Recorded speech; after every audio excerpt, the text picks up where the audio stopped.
Hello everyone, my name is Arden, and today I'm bringing you my top 10 worst modern Marvel crossovers. Yes, some crossovers are good, and maybe eventually I will do a top 10 list of good crossovers if you guys want that as well. But for now, let's get into nerd rage mode and look at the crossovers that sucked. More importantly, I will explain just why I think these crossovers just didn't work. Now, keep in mind this is just an opinion, and if you like a crossover that's on this list, doesn't mean you were wrong. It just means I'm a cynical baby who scrutinizes comics way too much. Now, the rules are simple. The crossover must have been published in the last 10 years or so, and must include more than 2 titles or more than 2 groups of characters. Other than that, pretty much everything is fair game. So without further delay, here's my top 10 worst modern Marvel crossovers.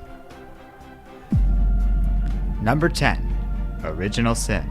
The Watcher is murdered, and people learn stuff. But who killed him? Nick Fury on the moon with a space laser. Also, Thor has a sister. Luke Cage's dad was cool once. This person exists. And that's pretty much it. Okay, so this is a bad one to start off with, only because we just finished this crossover. My reaction to this one is very recent, so I can't look back on this one with the same hindsight over what the consequences will be of this event, like I can the other crossovers on this list.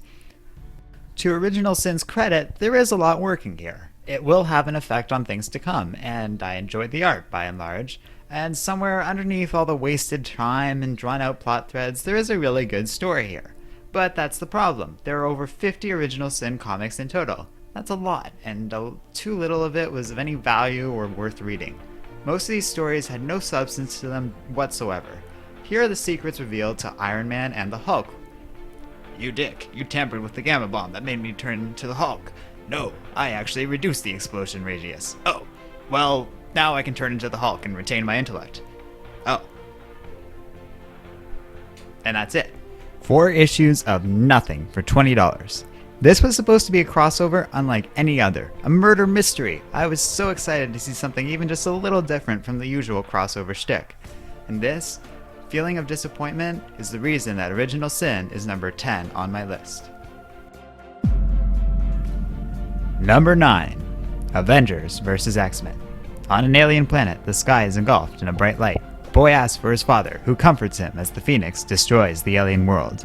It is learned that the Phoenix is heading for Earth, seeking Hope Summers as a host. Hope is the first and only mutant born after the near extinction of the mutant race, and is viewed as the future savior of mutants. The Avengers wish to take Hope into custody, ultimately leading to all-out war between Avengers and the X-Men. When the Phoenix arrives, it winds up split into 5 parts between Cyclops, Emma Frost, Magic, Colossus, and Namor. Dubbing themselves the Phoenix Five, the Avengers become fugitives, while the X-Men remake the world into a better place. However, the power soon corrupts the Phoenix Five, and they turn on one another until only Cyclops remains with the full power of the Phoenix Force. Cyclops is eventually defeated, but not before he kills his father figure and mentor, Professor X. In the aftermath of the battle, new mutants are born on Earth for the first time in years. So, while Original Sin disappointed me, this one actually impressed me quite a bit. I thought when they announced it we were going to get another tired story of heroes fighting heroes, but it turns out this was actually a lot of fun. The fights were big and epic, and the art was just perfect for the entire series. And the crossover has some genuinely great moments. I especially like one scene in the final chaotic moments of the event. We see things from the perspective of Cyclops and realize he has absolutely no control over his actions anymore, having fully been lost to the power of the Phoenix Force. It's a scene that really hammers home the frantic nature at this point in the event, and just how out of control things have really gotten. So, why do I consider it bad enough to be on the worst list? Well, for 2 big reasons. First, this event is way too long. At an overblown 12 issues for this core series and 75 issues in total, this event is a perfect example of way too much of a good thing. After the first act, things really started to feel slow and started being so drawn out that I was starting to get really bored of this story. This is a shame because some big things happen here, some of which I really enjoy, and we are finally past the long-standing plot thread of mutants being on the verge of extinction. But then there's the other major problem with this series. I actually really like most of the ending, but killing off Professor X has to rank as one of the most overused plotlines in X-Men history. This has happened so many times that at this point I am certain that I have read more X-Men comics without Professor X involved with the team than stories with him involved in the story at all. I just wish they'd stop killing off this character again and again and again. It's just ridiculous and left this crossover on such a sour note that I simply can't ignore it. Number 8. Messiah Complex. A mutant is born in a remote town in Alaska. At a time when only a few mutants are left in the world, the X-Men rush to find her. However, a militant group known as the Purifiers view this newborn as a threat, and the genetically engineered mutant-hunting monster known as Predator X is also hot on the trail of this new mutant. The problem becomes even worse when Bishop betrays the X-Men, as it is revealed the new baby will one day kill thousands in a world which leads to the dark events of Bishop's future. Ultimately, Cable takes the baby into the future to care for her and escape the many people who want her dead. Bishop tries to stop them but accidentally shoots Professor X instead. Cyclops darkly declares there are no more X-Men, while Cable appears in the future with the baby as he thinks to himself, "Here comes the hard part." Okay, so this was a crossover that when I first read, I really liked. There are still parts that I enjoy about this. Cable's adventures would continue in his own solo series, which ended up being really great and to this day is one of my favorite all-time solo titles out there. And this was a pretty cool cross overall that made good use of the various characters involved and the titles being crossed over. So, why don't I like this title anymore? Well, for one thing, I'm really not a fan of the art depicted here. I find it ugly and cluttered and just doesn't have those well-defined edges that I'd consider to be par for the course at this point in the age of modern artwork. But the real problem with this crossover is just how dark and grim everything was at the time period. This was just not a great period for X-Men fans. With only a few mutants left in the world, things were really dark for the X-Men team, and to me, this was the lowest point in the team for a very long time, with the story ending with the X-Men just outright breaking up. Oh, and Professor X died again.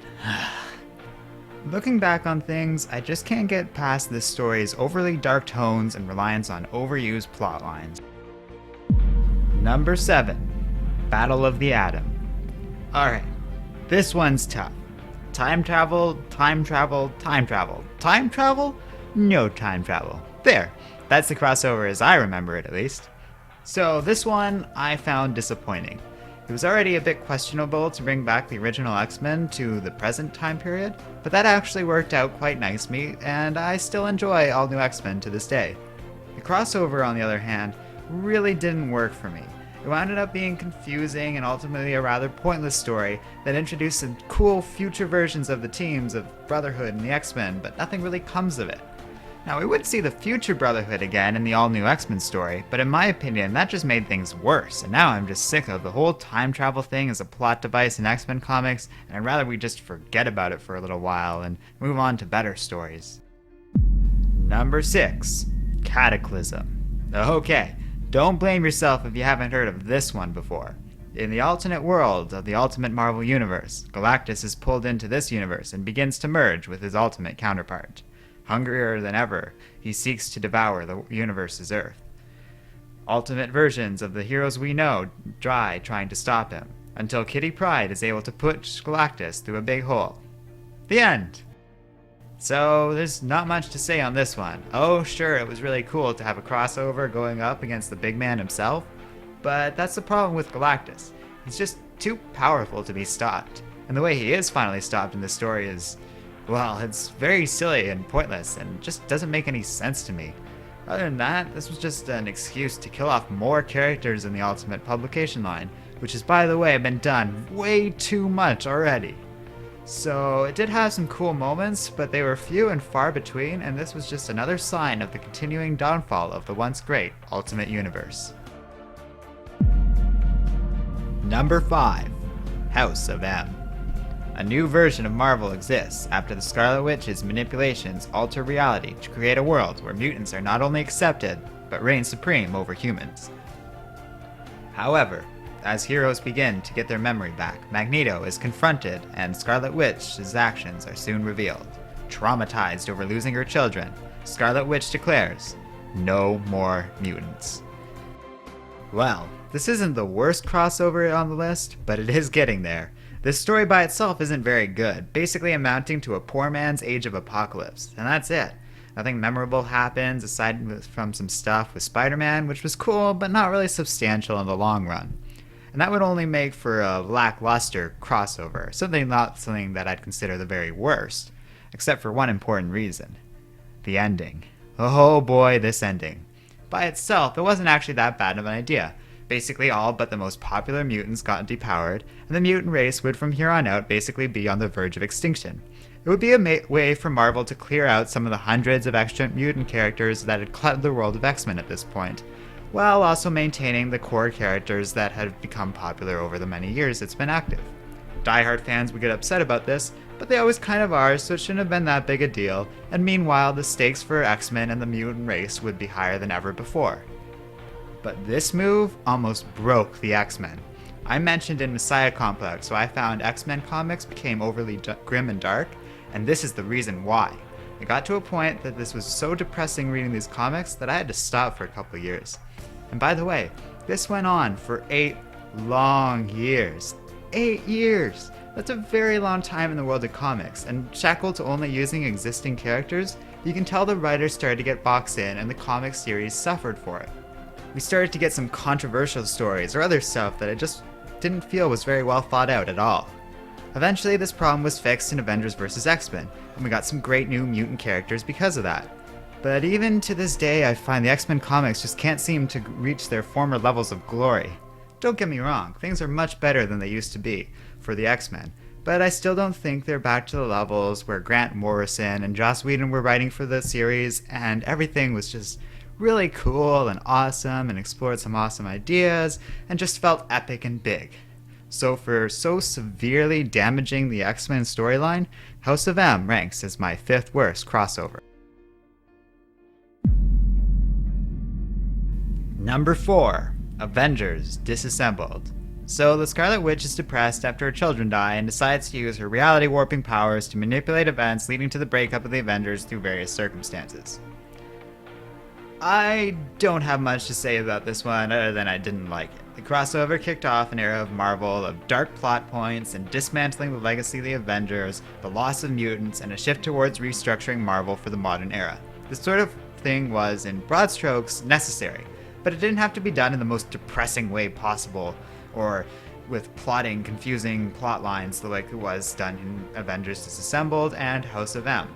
Now, there are a handful of cool moments here and there. I'll always remember seeing She-Hulk go ballistic, and that's kind of neat because this character doesn't typically Hulk out like her cousin. But that's not worth it for the long stretches of boring, confusing plot lines with art and storytelling I found very depressing.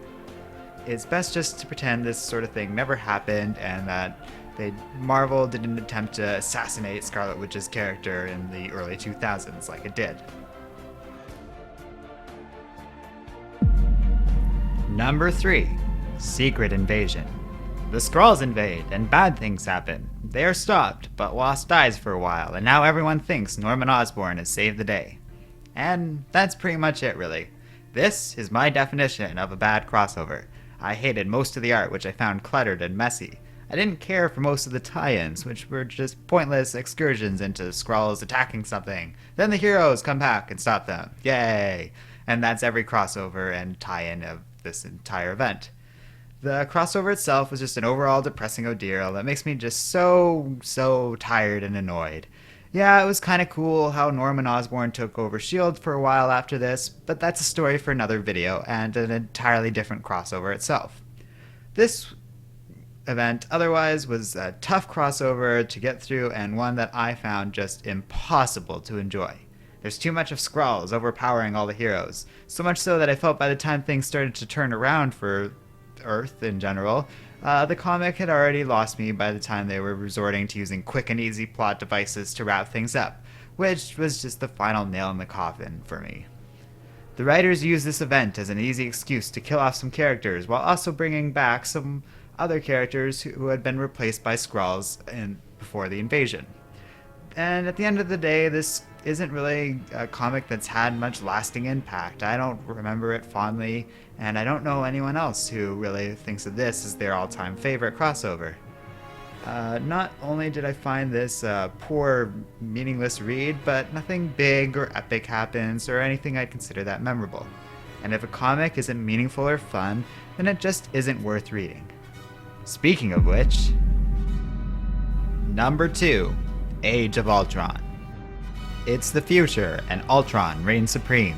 Many heroes are dead, and Earth has largely been conquered. That sucks. Wolverine and the Invisible Woman go back in time and kill Hank Pym, but that only makes things worse. So they go back in time again and convince Hank Pym to build a failsafe within Ultron, and he is stopped in the present. So basically it's the plot of Back to the Future 2, but with more latex. Okay, I hate this crossover. Everything I've mentioned before about what I don't like in the previous crossovers applies here to an even greater extent. The story is overly dark and depressing. The crossover has no lasting impact on continuity, other than it being an excuse to set up the Cataclysm event in another universe and to introduce Angela. And overall, this is just a bad, cliche story that I just don't like. So nothing meaningful is happening here, and certainly not anything I'd find fun. I just don't see the point of this event. I don't see the appeal of this crossover. I hate everything about it. I can't even think of a single redeeming quality to it, apart from a handful of alternating universe stuff that I've just seen before in better ways. The only thing that I can hope is that the movie Avengers: Age of Ultron will share its name and nothing else with this story, because this crossover, to me, is just rotten to the core. Number 1, Ultimatum. Magneto's kids die and he gets a hold of Thor's hammer. Then everybody dies, and it sucks. Okay, so Secret Invasion and Age of Ultron are bad, and in my opinion are about as bad as the mainstream continuity crossovers have ever been. But this crossover, this is some of the worst writing and art I have ever seen. It is just as bad as comics have gotten as far as I have ever even heard of or read. Frankly, I could even do a whole video going over every single thing wrong with this crossover, every issue, panel by panel. I hate it. But I'll try and keep things short and simple and my insane nerd rage to a minimum here. This is a dark, depressing story with so many character deaths. Magneto, Professor X, Cyclops, Daredevil, Spider-Man, Doctor Doom, Doctor Strange, Wasp, Dazzler, Beast, Nightcrawler, Blob, Thor, Scarlet Witch, Angel, Wolverine, Emma Frost, Hank Pym, Psylocke, and many others are thought to be dead or inactive as a result of these events. And by the way, that's many confirmed deaths. If you haven't noticed, that's also including Professor Xavier, who has died 3 times so far on this crossover list, and technically the 4th if you count House of M. See what I mean about this being an overused plot point? Something that just comes up again and again every time Marvel wants to just try and raise the stakes artificially? And if you haven't noticed, the art is actually disgusting. It's not bad in terms of style or technique, and I think the artists are very talented, but what they're drawing is just horrible, and these images are terrible, brutal, gory stuff that have resulted in an already horrible tone to an already pretty bad story. It's just awful, and I'm sorry I had to show it, but I feel it's the only way I can convey to you guys just how bad things are in this event. And this crossover decidedly broke the Ultimate Marvel Universe. Before this was a great line of comics that retold the Marvel characters in a more modernized light, and was able to depict characters in new, interesting, and refreshing, great ways. It was a new publishing line that was really popular. After this event, Marvel could never do anything with this line of comics because they didn't have the same characters all these writers had worked really hard to create and develop. So the sales started plummeting, and nothing that they tried people really responded to, with the possible exception of the eventual introduction of Miles Morales, a character who I do really like and am glad exists. This was a devastating event that to this day I consider to be the absolute worst in the world of comic books. So, that's my list of Marvel's worst major crossover events. Do you guys agree with my choices? What would you consider the worst in crossovers? Let me know in the comments section. And, as always, if you enjoyed this video, don't forget to like, subscribe, and keep reading comics.